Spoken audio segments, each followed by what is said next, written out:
early on, I lived in California. I bought in California. I was at an interesting real estate event, and I met a guy. He had the exact same number of doors as I did at the time, but 100% of my property was in California, and 100% of his property was outside of California. So that was quite a conversation. I'm like, well, tell me, why would you not want to be in California where the prices are great and the weather's great and values go up? And it got me thinking. And so we started to look outside of California and went into first Nevada and then Arizona and then Florida. And today I have property in a whole bunch of different states and 6 different countries. Welcome back to the Real Grind, guys, where we talk real estate and we sip one of the best cup of coffees. Italo, I got something for you. Did you have like a hero when you were growing up?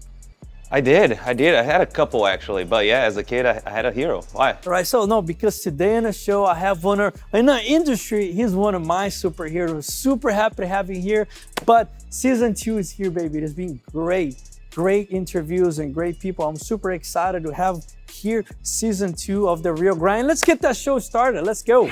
Waking up to success. Now we're getting it started. This is The Real Grind. Everything you've been wanting. Building an empire, no question. Talking about real estate, investing, making the millions. No stopping while we sip on gourmet coffee. The Real Grind. This is The Real Grind. Let's go.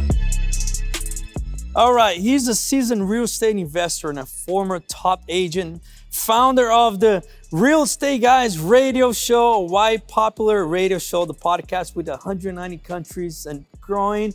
And now he's here at The Real Grind. We'd like to welcome on the stage, Robert Helms. Let's go. Hey, brother. Finally, man. Thank you so much for coming. I want you to start by saying welcome to the Real Estate Guys radio program with this beautiful show. Well, I think it's awesome to have a show, an outlet, and I love what you're doing at The Real Grind, and can't wait to get some coffee, man. Hey, let's go, man. Do you like coffee? I do. I'm a coffee guy. Oh, there you go. So I'm sure, and we convert a lot of people here that came like, I don't like any coffee. And we tried the way Italo makes so special. And it just, now there's like, man, you guys changed my life. Or go to events now and people are like, I got this bag of coffee for you. Can you try put it on the show? Nice. But Robert, like I said earlier, I actually heard so many of your podcasts, man, been following even before we even started real estate. So for me, it's a huge honor to have you on the show. Thank you. Well, thanks for having me. Appreciate being here, man. This voice is just awesome, man. It's like I feel like, can you do all the talking and stuff?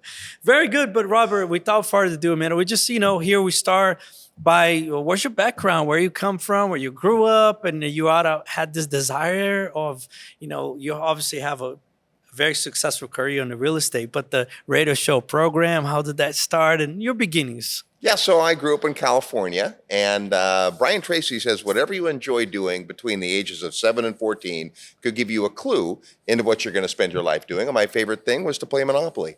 And so today I play Monopoly. But I was not always excited about real estate. I started on the radio side. My high school had a radio station, and I was terribly, timidly shy. But I discovered that in this little room where there was no one that had to look at me, I could grow a personality. And I love music, so we were a little 10-watt radio station, rocking the block. Hey. But that led to then in college, I was in college radio, and little by little, I just kind of took to it. Perfect face for radio. We started the Real Estate Guys radio show 28 years ago. Wow, that's amazing. And the Real Estate Guys radio show started because you already had some experience on the real estate, or? Yeah, so that's a great question. I'd been selling real estate and investing in real estate for several years, and I had this radio background, and we were doing these interesting week-long trainings for real estate agents in California to get their license renewal, and we did those on cruise ships. So the Department of Real Estate requires the licensing in California is 45 hours every 4 years. So we would call these DRE at sea.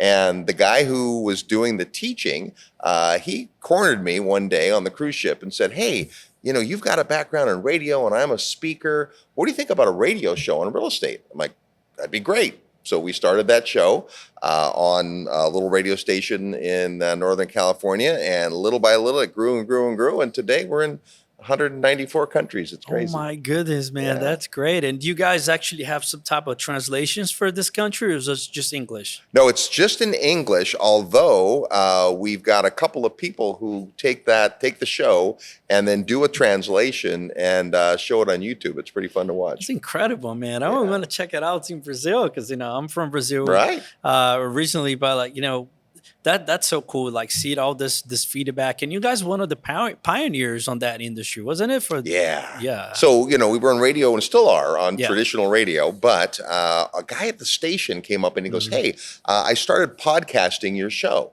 And at the time, I'm like, what does that mean? What is He a goes, podcast? Well, a podcast, it's mostly like college radio DJs playing mixtapes, but there's a few talk shows. And so I take most of the commercials out. And, last week we had 15 listeners. Like, wow, okay. And little by little. So I think we might have been the first real estate podcast.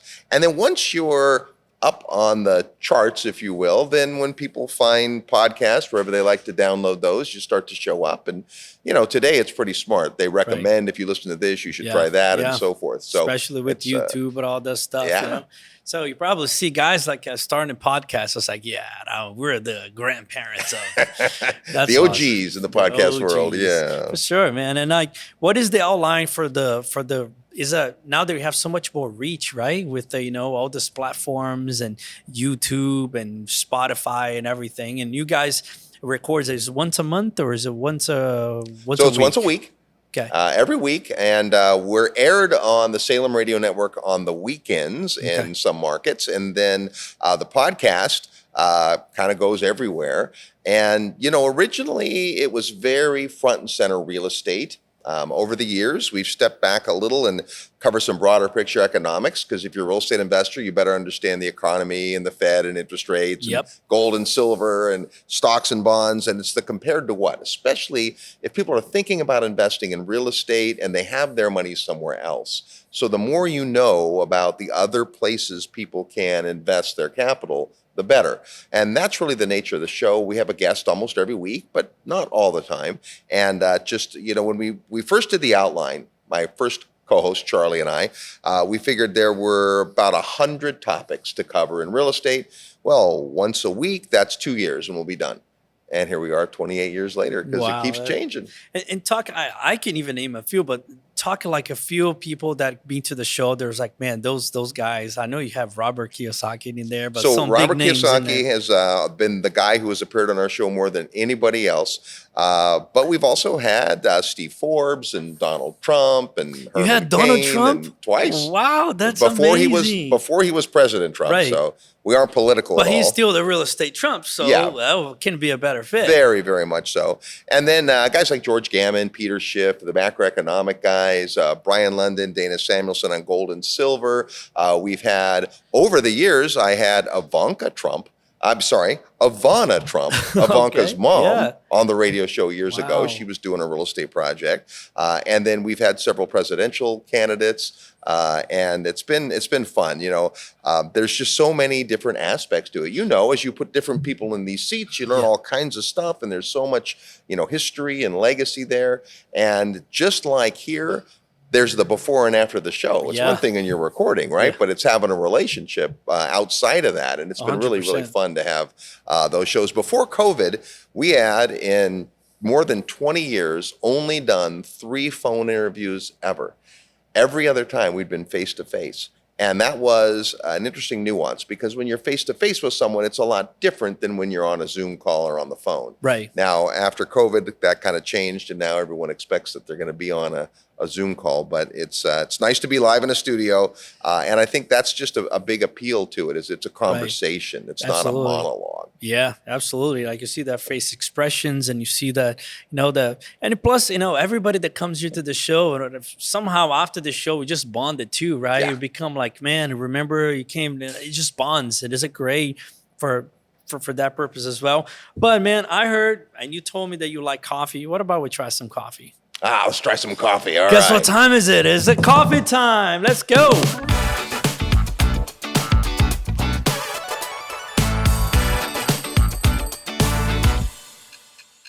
How you doing, Robert? Doing good? I'm good. I'm all good, man. Looking forward to this moment, that's for sure. I mean, me too. This is the coffee I brought today. What is this? So there's not gonna be much talking about this coffee today. And I'll explain why in a bit. But I wanna hear how much do you like coffee, Robert? What kind of coffee drinker All are right. you? So I am a little bit of a coffee snob. So you're at the right place. If it's instant or if it comes out of a can, I'm probably not interested. But I don't drink as much as I used to. I used to have 5-6 cups a day. Now I'm usually 1 in the morning and 1 in the afternoon, and then 1 every time I'm on the real grind. Right on. Right on. Let's go. So this one in here, before we drink it, smell it, give it a good smell. We all gonna have the same experience with this one, okay? I never had this coffee neither. Okay, so you guys ready for this? Let's do it. I don't know what's coming, but let's go. 1, 2, 3. What the? This is a horrible coffee, dude. What do you think, Robert? It's a little. Be honest. I want Yes. y'all to be honest. 100% honest. This is like you. This is probably a prank. No, This no, is no. some forges. This is Okay. amazing. This is amazing. What do you think? It's a little light, Uh-huh. right? Because I would typically go with a darker roast or something like that. But it's it has a familiarity. And I don't know what it is. Try to guess what coffee this is. And I want you, if you guys guess this, I don't even know what I can give you. I don't. It could be. Let me show y'all what coffee this is. What is it? I was going to say it could be a Blue Mountain Jamaican coffee. Nope. This is, believe it or not, one of the most expensive coffees in the world. Really? From Bali. Oh, is that the? Whoa! That's the coffee that comes from the poop. Yeah. Wow. So, but hold on. So, Robert was like. I need to brand this a little bit. I'm gonna make you a different coffee, but I wanted to try. My buddy Anthony and his wife now, Gabi, they went to Bali and they went and tried this coffee. I was like, man, Nice. I want to bring that coffee on the Oh, show because now I had the everybody context, yes. speaks about it. This is one of the most expensive coffee in the world. In the world. And it Like, sucks. yeah. And everybody that comes here, a lot of people ask us, like, have you drank that coffee? Have you drank? We never had it. Okay. So my buddy was there and I was telling him, like, hey, can you bring me a bag? He's like, I'm already ahead of you. I already bought you a bag and I'm Wow. sending it to you. I was like, we'll show it on the show, but we're gonna talk the truth about it. So when I opened the bag right now, because that coffee has been sitting in my office for 2 weeks, I was sitting there, opening the bag, and I was like, I wish this was a little lighter. Because, I mean, it's just brown. And they roast it to such high temperature. Yeah. But it's crazy to know that tourists go there and everything is about marketing. They market so well Yes. that people drink and be like, oh my God, what an experience. But if you go on the blind taste, Right. it tastes like a burnt coffee. Yeah. I don't think it's awful. I didn't think it was a prank. But I thought it was a prank because you tried one of the Robert. most amazing coffees in the world, and this is for me was not Yeah. a good one. So For once, can I ask you a question? yeah, Can we do 2 rounds of coffee time with Robert? 'Cause, Sure. Yeah, I'll stop right here. I'll take that away from you, and I'm gonna bring the best coffee you ever that had. is not fair for him because I want. This I'm sorry, dude. But this is my first time this trying is a this good too. try because now I'm surprised because I always wanted to try it and I never had this before. Dude, but like, a bag of this coffee like this big, Yeah. probably costs $100. wow. I am still willing to go to Bali and try another cup. Just saying. It's a good excuse to go to Bali. I'm sorry, I didn't have the same. But okay, let's try the second Okay. one. Then we try our favorite coffee, and then you tell Ooh. me. Okay. Okay. So let me go reset my coffee stuff, and whenever you're ready, call me up. Redemption time. All right. Let's go. Thank We'll you, do it Italo. right after spilling the beans. Okay, sounds good. Robert, Thank you, sir. at least you like coffee to begin with. Yes. I'm gonna sip on it just because we It don't grows throw on you. coffee away. It grows on you. That's interesting, though. I didn't expect. And that it's funny, real quick. Last week, we were here with some friends, and they're like, have you ever had this type of coffee, Neander? And Neander's like, oh, never drink that. And I'm giggling on the inside because that coffee's sitting right there, Son of a waiting for gun. him. He's like, I'll never drink that poop coffee. And I was like, he's coming in for a treat, man. But I'll be right back All right. with good stuff for y'all. All right, talk to you in a few. Thanks, man. Welcome to Empire Living Solutions. This is a brand new business that we come out of a solution for a problem that we had We're being struggling with buying material and goods for our apartment renovations. After 5 properties, over 750 units, we have a lot of turns. So by buying directly and forming our own brand to buy directly overseas and going to manufacturers and testing products, and after all these years, we mastered and crafted these products, and now it's available to you, syndicator, operator, property management, or even if you do flips or developing new construction, anything, we have solutions for you to save on cost of material and have a one-stop shop so you can run your properties to the max performance.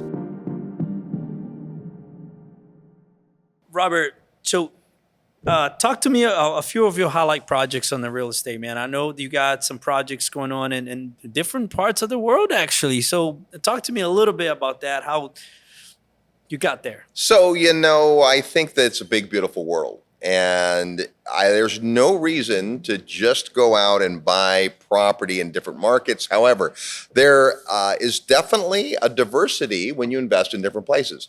So early on, I lived in California. I bought in California. I was at an interesting real estate event, and I met a guy. He had the exact same number of doors as I did at the time. But 100% of my property was in California, and 100% of his property was outside of California. So that was quite a conversation. I'm like, well, tell me, why would you not want to be in California where the prices are great and the weather's great and values go up? And he said, yeah, but tenant-landlord law is terrible and right, all those things. It's a long time ago. And it got me thinking. And so we started to look outside of California and went into first Nevada and then Arizona and then Florida, and today I have property in a whole bunch of different states and 6 different countries. Wow. So you don't start there necessarily, but there's a strategic reason in almost every country I picked. So it's not like, well, I just want to go somewhere else. I think you can get rich in a niche in real estate. And I also think it's hard to know more than a half a dozen markets well enough to invest there. Right. Some of the greatest investors are only in a handful of markets. So that's the caveat always before we talk about going international. The good thing about going international is you just completely changed your risk profile. Not every market works the same way. Not every market goes up at the same time or down at the same time. Different markets fall in and out of favor. And so there are some fundamentals to learn. And it takes a little more study to invest outside whatever market you're familiar with. And if you'll spend that time and be a student about it and be diligent, then you might be able to find something pretty cool. Very cool. Do you think for buying overseas in another country that you need a boots on the ground there, or you don't think it's necessary? I think it's absolutely necessary. I never buy a property if I don't have a team I trust. In fact, at the Real Estate Guys, we talk about the way real estate works is in your personal investment philosophy, who you are as an investor. Then you find a market that can deliver that kind of property experience. Then you have to put together a team, and that's your boots on the ground team and your internal team, and then find a property. And to me, I would take a lesser market with a better team over a better market and a lesser team. Team is everything. So you really do need somebody there. The obvious example is property management. Yeah. Life is too short to manage property. Love property managers. Bless those guys and gals. They do a great job. That's where the rubber meets the road, but they've got to be local and they have to understand the market they're in. Oh yeah, 100%. 100%. And especially on overseas, there's so many regulations and laws and whatever, right? Tax implications. And even, I feel to learn everything for you to buy in another country is very dangerous. Me knowing, especially that from Brazil, I have properties there. But I see a lot of people buying Colombia now because the market is going so well. Yeah. And I just had a friend that just happened to buy a condo there for investment. He's going to different seminars in Colombia, how to invest. A lot of people are investing out. Yeah. But I think, boots on the ground for those countries, especially, I see people doing here in the United States, especially in the multifamily sector, is like, hey, I'll buy in different markets because, at least you're one fly away, or the regulations might be similar, but another country, that might be complicated, huh? Well, there's 2 big things. You hit on one of them, and that's taxation. So you have to understand if there's a tax treaty between that country and your country. Doesn't mean you want there to be or not. You just have to understand that. Right. And you need a tax counsel on both sides. right? If I'm a U.S. citizen and I want to buy in Mexico, I better have tax counsel in the U.S., but I also better have tax counsel in Mexico. So that takes another step. And then the other thing is basis of law. If you've only ever bought in the real estate in the U.S., then you probably are used to pretty strong property rights, pretty good tenant-landlord law. Some states are more favored to the tenant, some to the landlord. But when you go international, the basis of law is critical. There's three general types of law in the world. There's Sri Lankan law, there is Napoleonic civil law, and then there is British colonial law. British colonial law, which is what we're used to in the U.S. and England and Canada and places like that, many of the Caribbean islands, that is the strongest property rights. It doesn't mean you can't own in those other places, as you've attested to, but you just have to know what you're getting into. Right. Yeah, 100%. And Robert, talk to me about your educational program now. I know that you do have the summits, and we're going to talk a little bit about that, but the educational program and the summits and events, they came before or after the radio program? Well, we were doing a couple of training events early on. I had a sound company, and we did sound and production for different seminars, and a lot of them in real estate, since I was in real estate. And one day, my partner, we were watching a guy do a presentation on real estate, and he nudges me and says, "You could teach better than this guy." And we started doing these little classes, and then the radio show started, and it was a fledgling radio show on a local station. But we decided to do a seminar one evening, and we announced it on the radio show, and about 100 people showed up, and they paid to be there. And I'm like, this is pretty cool. I had some of my friends that were great real estate investors and brokers and lenders come and talk about the different aspects of, we called it the Income Property Workshop. That's pretty generic. But it went so well, we kept doing those. And now we got to a point where I would say 20 years ago, we were doing 40 to 60 seminars a year. Today, we do less than 10. So our education today is really around syndication, raising capital to do deals. Now, we are product class agnostic. It's not just multifamily, although I'm a big fan. I love multifamily. I've had multifamily in my portfolio forever. I think it's one of the best asset classes. The syndication training is not about multifamily. It's about the part of raising the capital, being compliant, taking good care of the people, making sure they're suitable for the investment, all those kinds of things. Sure. And obviously today on the real estate market, we should see a little bit of shift on interest rates and whatnot. And I feel like a lot of investors are a little bit on the fence what to do. So what a piece of advice, or what do you say now on your events for raising capital specific? What is some of the things? So that's a great topic, because the only thing that's constant in the real estate market is change. And interest rates for a long time were low, really low, too low in a lot of ways. I showed a chart of the thing I spoke at the other day that I pulled up from a seminar we had done in the early 2000s. And it showed the interest rates on real estate on an annual basis. So, interest rates change all the time, but this was basically the average real estate loan rate for the year from 1977 to 2001. So that's a pretty long period of time. In that period of time, the absolute lowest rate there was about 6.8%. There were many years where it was 8 or 9 or 11 or 16%. And you know what happened during those 20 plus years? People bought and sold real estate. People invested in real estate. Tenants lived in buildings. Rent checks came in. So I think the big challenge with people on the sideline today is because they don't have that long-term perspective. My dad, who we call the godfather of real estate, said anytime that an interest rate has a single digit, take it. Because he had invested at 12%, at 16%, private notes at 20%. Wow. So we're just in an interesting time. My friend Ken McElroy said to me a couple of months ago, he's like, I was doing the math, and during the entire time you and I have been investing, we're almost the same age, we've been investing about the same period of time. He said, Robert, the time we've been investing, the average interest rate that we've paid is higher than today's interest rate. The average interest rate. Wow, that's very interesting. So over my career, I've paid more than I'm paying today, so I don't think 7% is so bad.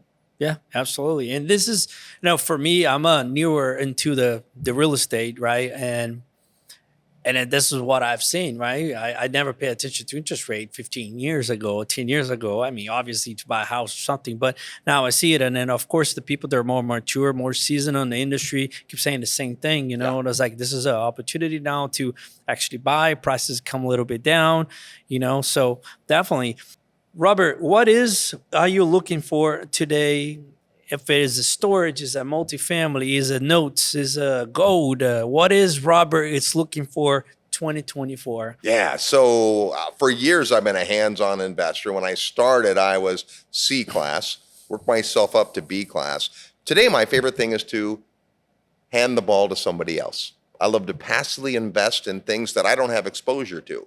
So I've got a lot of exposure to the things I've practiced over the years, but I like to find opportunity that is either a market I don't know, a product type I don't have any holdings in. So that way I can bet on someone who's done the research, knows the market, has developed those boots on the ground relationship, has some track record, and I can come alongside them.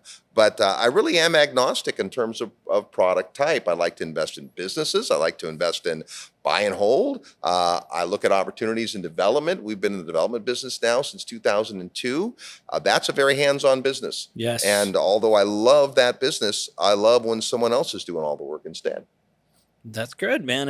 When you baller like you are, just like, I just gonna let the people do the work and just watch and be the mentor. I feel there's been some past investors of ours that it's just, probably on the same stage. And I was like, I just want to invest passively, but have so much experience and actually being able to, hey, why don't you do this? Bring some insights. Yeah.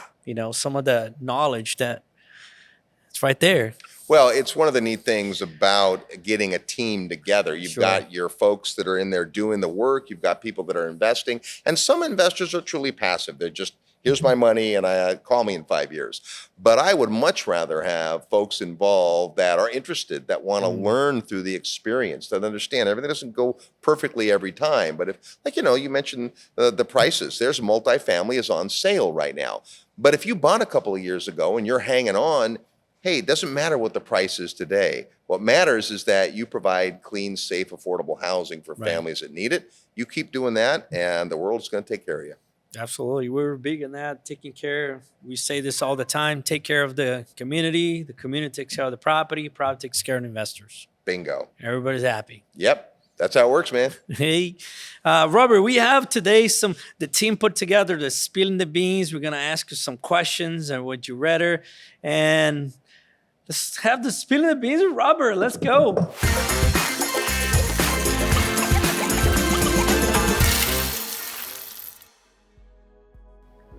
Speak on the radio for 15 hours straight or do a stand-up comedy for a tough crowd for 2 hours? Ooh, I think I'll take the radio for 15. Thanks, Neander. Public bus or being driven by your worst driver friend? Ooh, I gotta say the worst driver friend, because at least it would be exciting. Right. Cash or gift card? Oh, cash. Cash is king no matter what they say. Cash is, I know. I wish you put gold. Pancakes or French toast? Now with this coffee, please. Maybe just coffee. Maybe just coffee. All right, Mr. Not Sweet Guy. Call or text?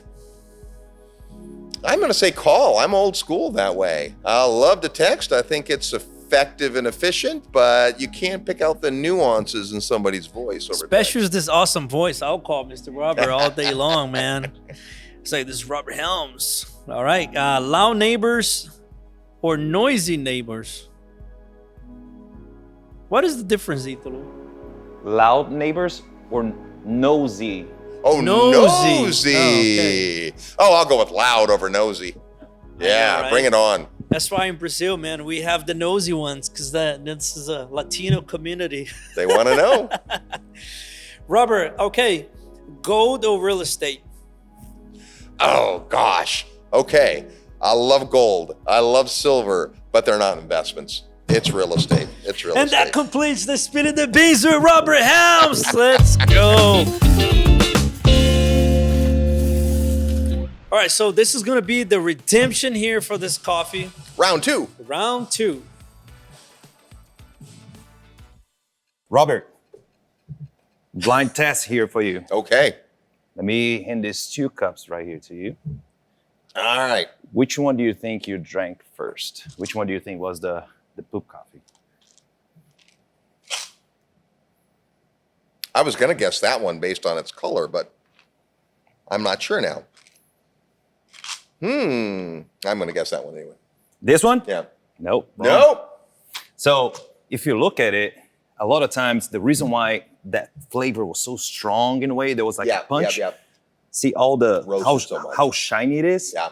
They roasted so high. And look Yep. at the difference on the size of the beans in there. There's small, big, large, broken. There's a little bit of everything. This one, there's more like of a consistency. Yep. And that's why specialty coffee is way more expensive. Yeah. So roasting coffee, think about a steak, right? If it's a really hardened steak, you know, it's probably some people like it, believe it or not, but it's like it doesn't have a lot of Just flavor. It's tough. just chewy, tough, you know? Yep. So a medium roast is going to be more of a medium, perfect, done. Yep. The you know, flavors there. steak, flavor, juice, and stuff like that. It's the same concept. And look at this. One of the things that I noticed on that coffee, whenever I brought it over, if you look on top of this coffee, it's almost like there's like a film on it. Mm-hmm. Like looks like oily in a way. And that's the oils that you want in your coffee and not on the bean. Man. So- that smells good. So this is just like a wine. The coffee bean is a fruit, right? The Yeah. fruit is a fruit, and then it's actually sweet. So this is natural sweet. So no sugar, no nothing. Let's try it. Let's go. All right.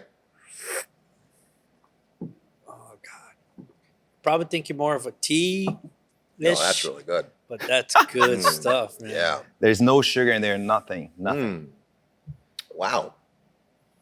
That is delicious. It is very Yes. good, man. This Yes. is it's almost like honey flavor. Yeah. Mhm. This like, and if you look at the color, it's like caramelized and all that stuff. Mm-hmm.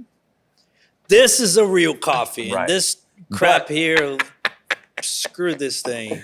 But Anthony and Gabby, thank you for providing the experience, though. 'Cause Anthony, we Gabby, would've- I I would have appreciate never it. bought that coffee.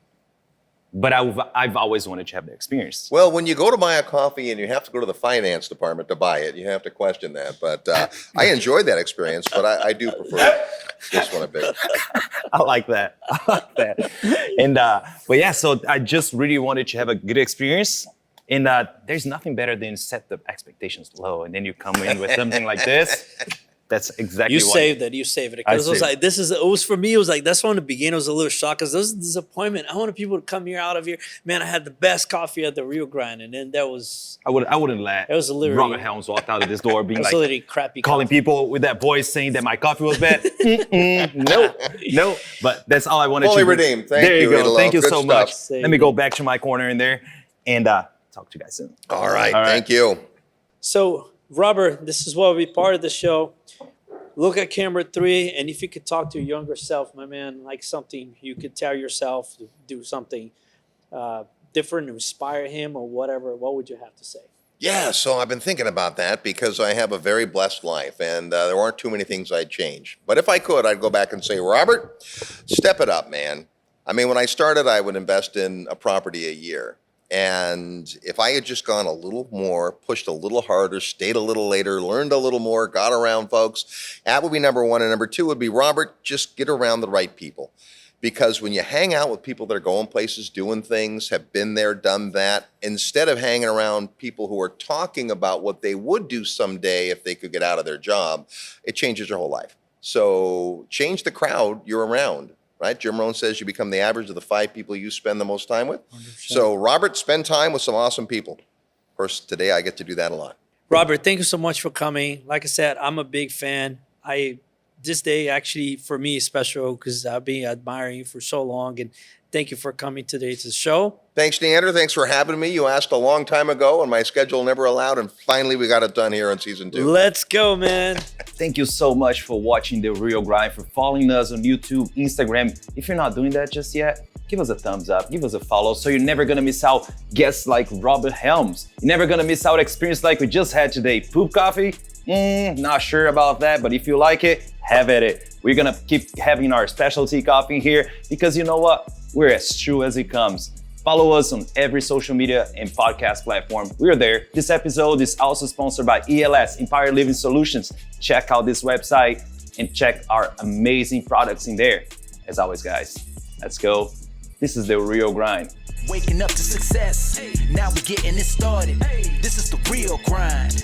Everything you've been wanting, building an empire, no question. Talking about real estate, investing, making the millions, no stopping. While we sip on gourmet coffee, the real grind.